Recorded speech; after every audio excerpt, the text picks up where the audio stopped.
Hello students, आज के class में हम लोग बात करेंगे चैप्टर इलेक्ट्रिसिटी क्लास 10 का। ठीक है, तो इस क्लास में सबसे पहली टॉपिक होगी हम लोगों की चार्ज।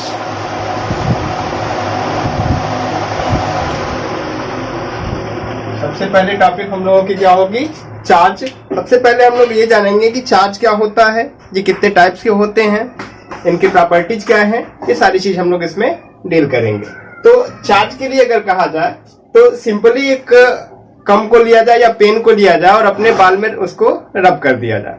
अब रब करने के बाद जैसे ही उसको छोटे छोटे पेपर के पीस के पास लेकर के जाएंगे या फिर डस्ट पार्टिकल के पास लेकर के जाएंगे तो पेन उसको अपनी तरफ अट्रैक्ट करने लगता है।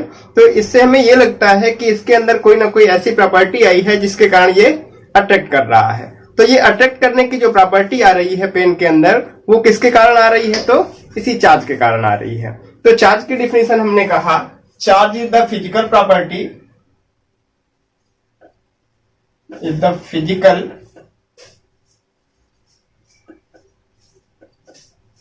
Property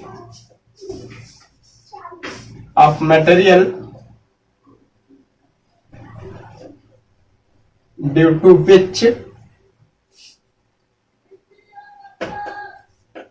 an electrostatic force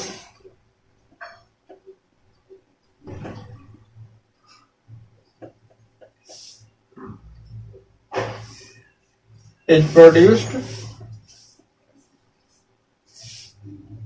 or experienced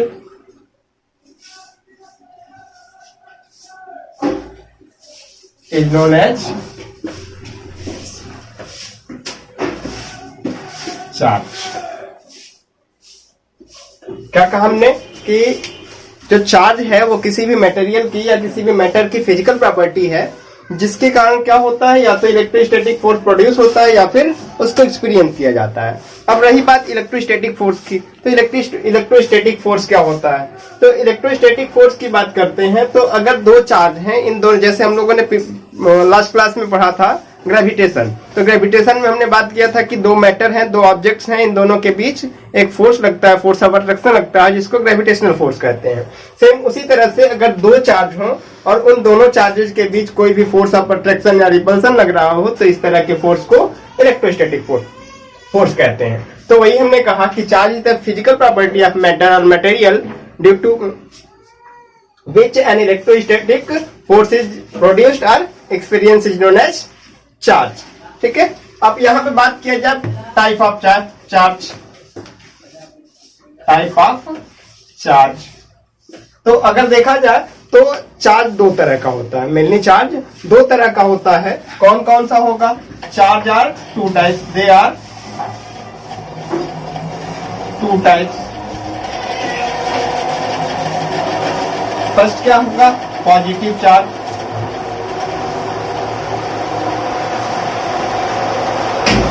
and second क्या होगा?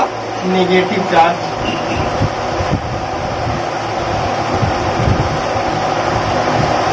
अगर यहीं पे हम लोग बात करते हैं कि चार्ज की डिस्कवरी किसने की, तो कहा जाता है कि चार्ज की जो डिस्कवरी है, द चार्ज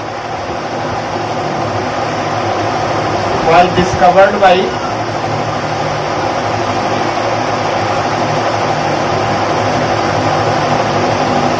गिलबर्ट।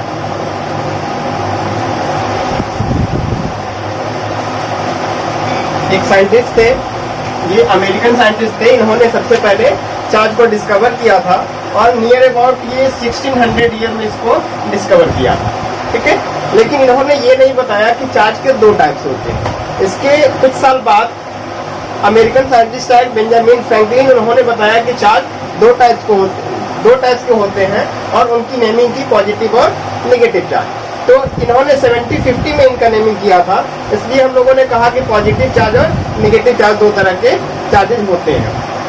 अगर आप बात करते हैं कि पॉजिटिव चार्ज और नेगेटिव चार्ज क्या होता है, तो अब इन दोनों की प्रॉपर्टी क्या होती है? तो प्रॉपर्टी में अगर बात करते हैं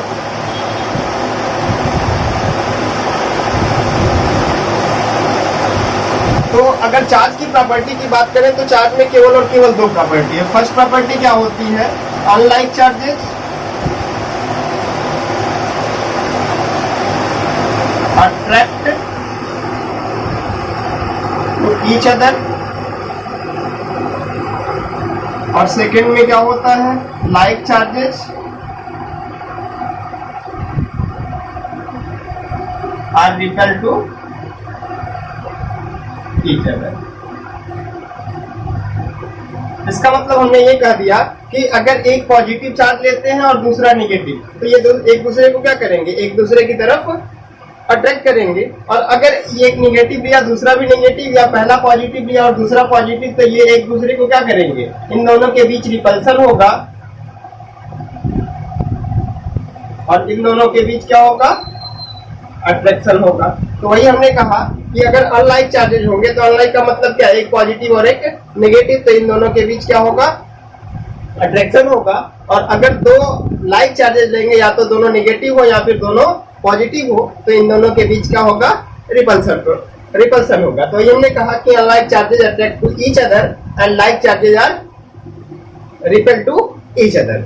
अब यहीं पे हम लोग बात करते हैं इलेक्ट्रॉन थ्योरी की। तो इलेक्ट्रॉन थ्योरी में हम लोग समझते हैं कि केमिस्ट्री में हम लोगों ने पढ़ा है कि जितने भी एटम्स हैं वो 3 सब एटॉमिक पार्टिकल से मिलकर बने हुए हैं। कौन कौन से, electron, proton and neutron.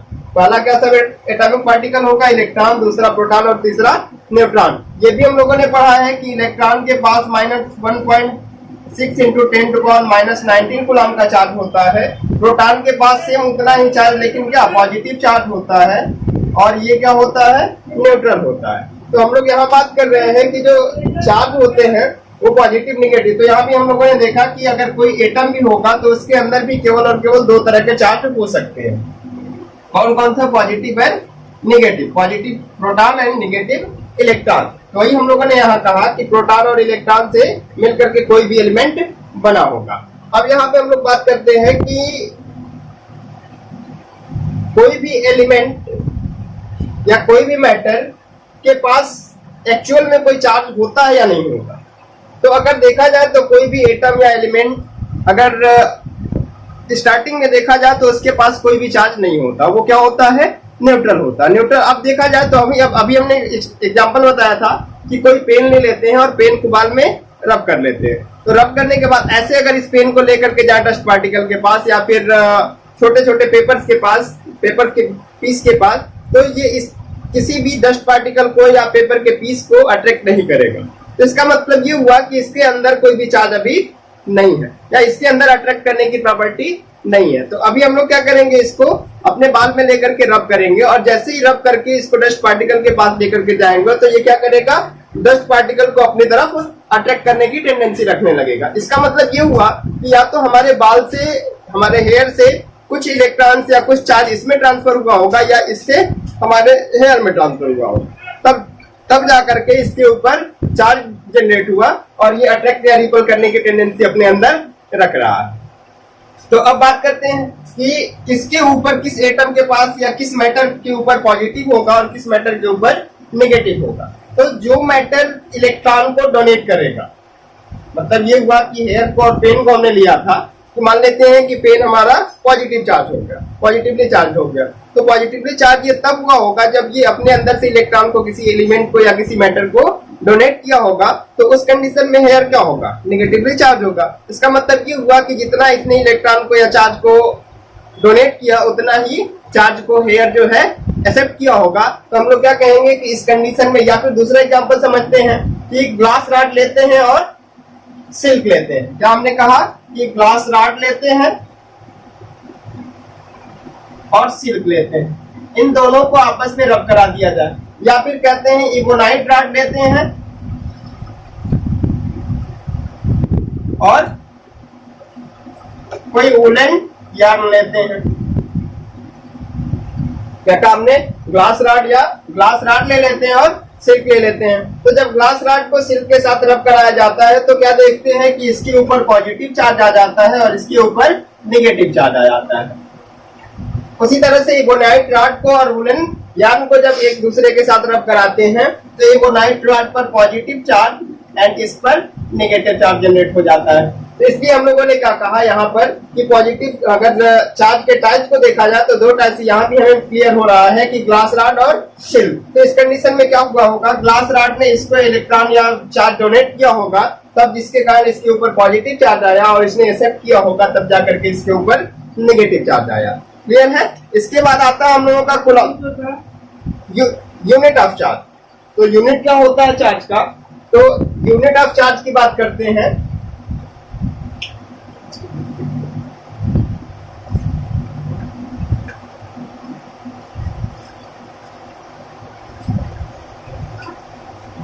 Unit of charge तो क्या कहते हैं? SI unit of charge is coulomb. ठीक है, क्या काम ने कि चार्ज का जो एसआई यूनिट होगा वो कूलम्ब हो। क्लियर है? इसके बाद हम लोग का नेक्स्ट टॉपिक आता है conductor, insulator and semiconductor. Next topic हम लोगों का क्या आता है? Conductor, insulator and semiconductor.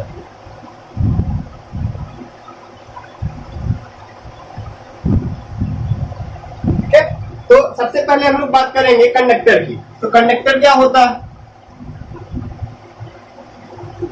तो कंडक्टर का मतलब ये हुआ कि एक ऐसा मटेरियल या एक ऐसा मेटल जो करंट इलेक्ट्रिसिटी को पास होने दे, यानी कि जिसमें से करंट फ्लो हो सके, उस तरह के मटेरियल को कंडक्टर कहेंगे। तो क्या कहें? The substance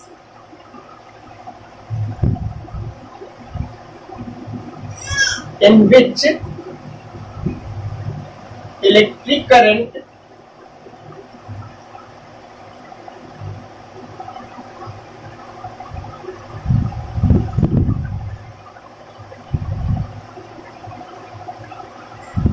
flow easily is known as conductor. या फिर अदर डिफिनेशन क्या सकते हैं? The substance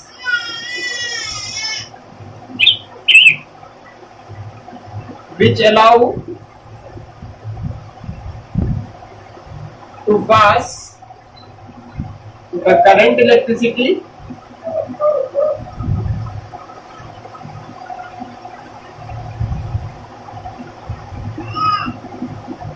is known as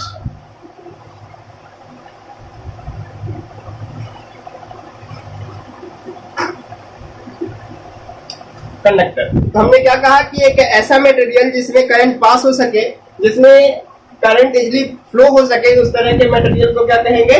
conductor कहेंगे। या फिर एक ऐसा मटेरियल जो अपने अंदर करंट को पास होने दो, इस तरह के मटेरियल को हम लोग कहेंगे कंडक्टर। अगर एग्जांपल की बात करते हैं तो कौन कौन से ऐसे मटेरियल हो सकते हैं? तो ऑल मेटल्स, जितने भी मेटल्स हैं वो सभी क्या होंगे? कंडक्टर होंगे। इसके अलावा भी और भी, जैसे वाटर हो गया, तो वाटर की अगर बात करते हैं तो ये भी कंडक्टर हो सकता है। या फिर हम लोग बात करते हैं कि ऑल मेटल से हमने कह दिया कंडक्टर होगा, तो आखिर इसके अंदर ऐसी कौन सी प्रॉपर्टी होती है कि जो ये करंट को पास करने देता है? तो यहाँ पर आती है हम लोगों की बात फ्री इलेक्ट्रॉन्स।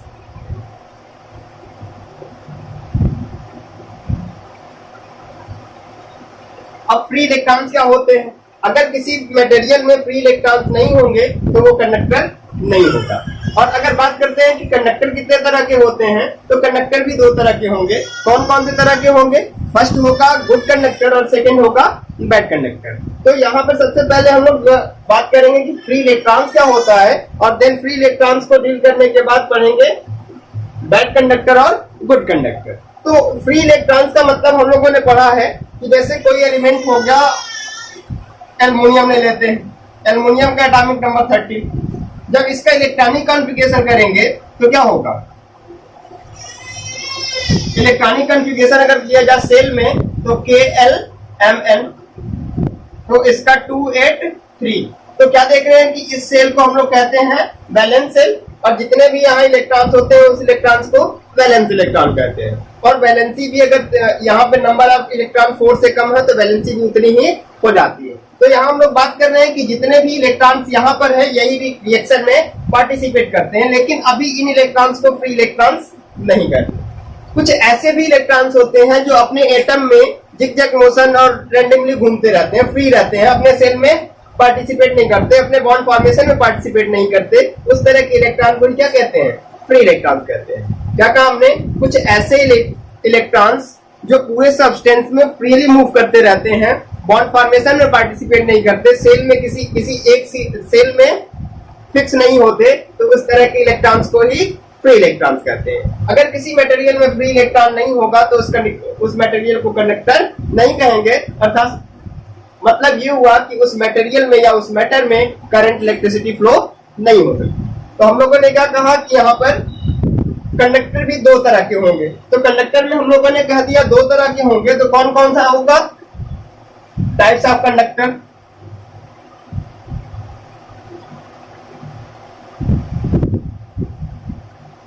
तो अगर टाइप्स ऑफ कंडक्टर में हम लोग बात करते हैं तो पहला हमने कहा गुड कंडक्टर, और दूसरा क्या कहा हमने? Bad conductor.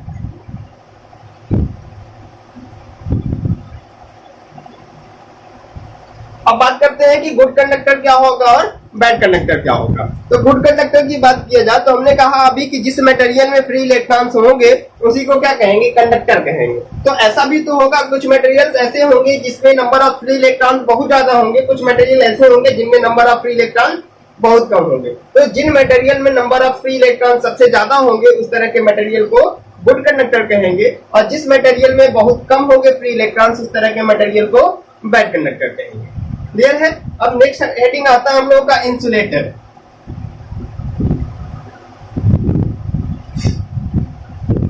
इंसुलेटर में हमने क्या कहा?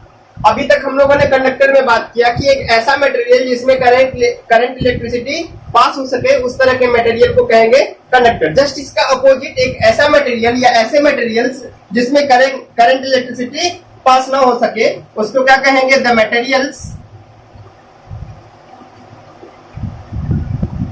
in which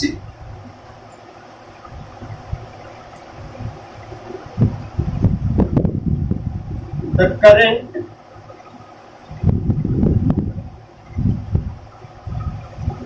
electricity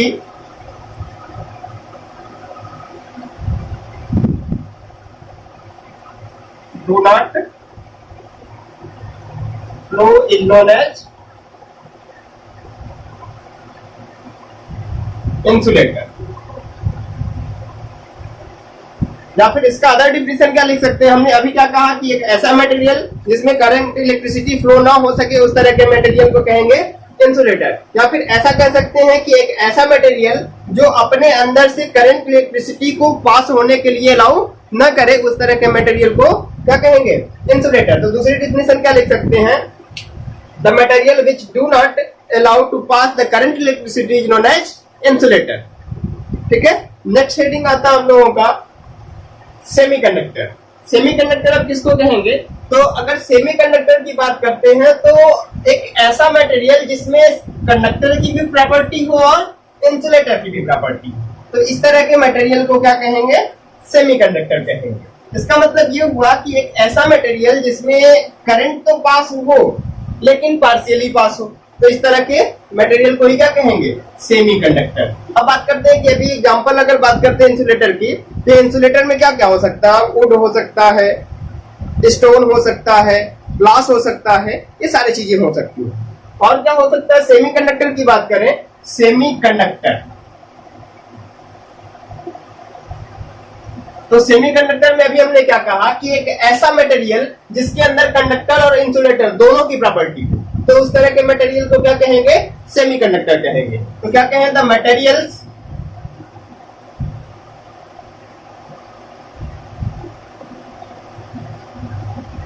which have the both property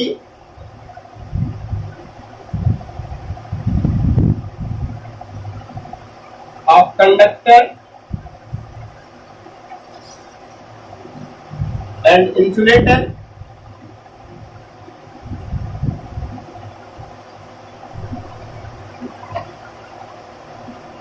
is known as semiconductor.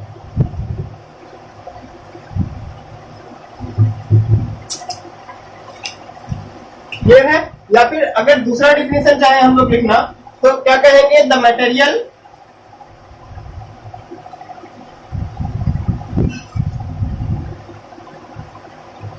in which partially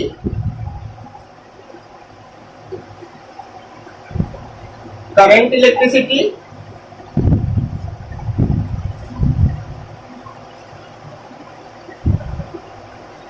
which flow is known as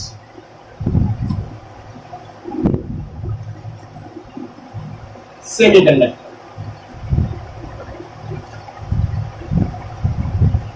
ठीक है, क्या कहा हमने कि एक ऐसा मटेरियल जिसमें पार्शियली करंट इलेक्ट्रिसिटी फ्लो हो सके, उस तरह के मटेरियल को सेमीकंडक्टर कहेंगे। एग्जांपल अगर देखा जाए तो एग्जांपल में क्या क्या हो सकता है, सिलिकॉन हो सकता है और जर्मेनियम हो सकता है। अगर सिलिकॉन और जर्मेनियम की बात किया जाए तो जब भी इसका इलेक्ट्रॉनिक कॉन्फ़िगरेशन करेंगे तो इसके लास्ट सेल में 4 इलेक्ट्रॉन्स होंगे, और हम लोग जानते हैं कि कोई भी एलिमेंट, कोई भी मैटर 4 से ज्यादा बॉन्ड नहीं बना सकता। इसका मतलब हम लोग अगर इसको ओपनली और करके देखा जाए तो सिलिकॉन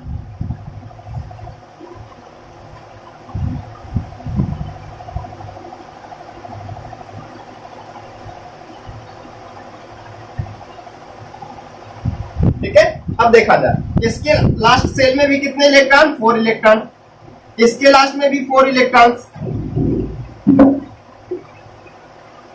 इसके लास्ट में भी कितने 4 इलेक्ट्रॉन। ये क्या देख रहे हैं कि ये इससे बॉन्ड बनाएगा, ये इससे बॉन्ड बनाएगा, ये इससे बॉन्ड बनाएगा, इसी तरह से ये इससे बॉन्ड बना लेगा। तो क्या देख रहे हैं कि कोई भी एलिमेंट जो है, ये 4 सिलिकॉन का कोई भी एटम 4 से अधिक बॉन्ड नहीं बना रहा है। तो क्या देख रहे हैं कि यहाँ भी कोई भी ऐसा इलेक्ट्रॉन नहीं है जो कंडक्ट करने के लिए, जो मूव करने के लिए फ्री हो। तो क्या करना होगा कि देख रहे हैं कि इस कंडीशन में इसमें करंट इलेक्ट्रिसिटी फ्लो ही नहीं होगा। क्यों नहीं होगा? क्योंकि देख रहे हैं कि कंडक्ट करने के लिए, इलेक्ट्रिसिटी को एक जगह से दूसरी जगह तक मूव कराने के लिए, ले जाने के लिए कोई भी इलेक्ट्रॉन यहाँ पर अवेलेबल नहीं है। तो इसका मतलब इस कंडीशन में ये करंट को फ्लो नहीं कराएगा। लेकिन जैसे ही थोड़ी सी एनर्जी ये पाएगा इलेक्ट्रॉन यहाँ से ब्रेक होकर के, और करंट को जैसे ही यहाँ से ब्रेक होगा तो ये बाहर निकल जाएगा। अब देख रहे हैं कि ये फ्री हो गया, और जैसे ये फ्री हुआ तो अब ये करंट इलेक्ट्रिसिटी को एक जगह से दूसरी जगह तक कंडक्ट करने के लिए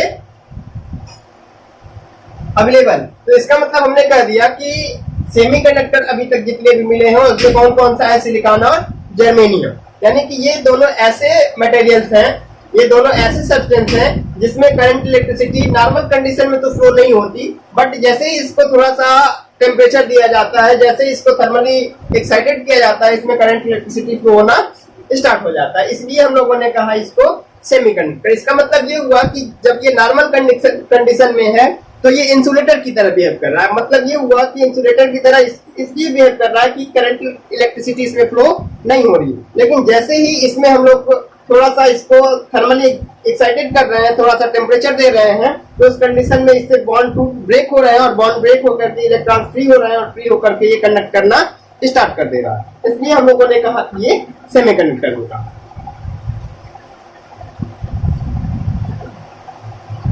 ठीक है, तो नेक्स्ट टॉपिक हम लोगों का होगा करंट इलेक्ट्रिसिटी, यानी इलेक्ट्रिक करंट क्या होगा, इसके बारे में हम लोग बात करेंगे। तो आज के वीडियो में हम लोगों ने पढ़ा charge, property of charge, type of charge, conductor, insulator and semiconductor. Next topic हम नेक्स्ट वीडियो में पढ़ेंगे।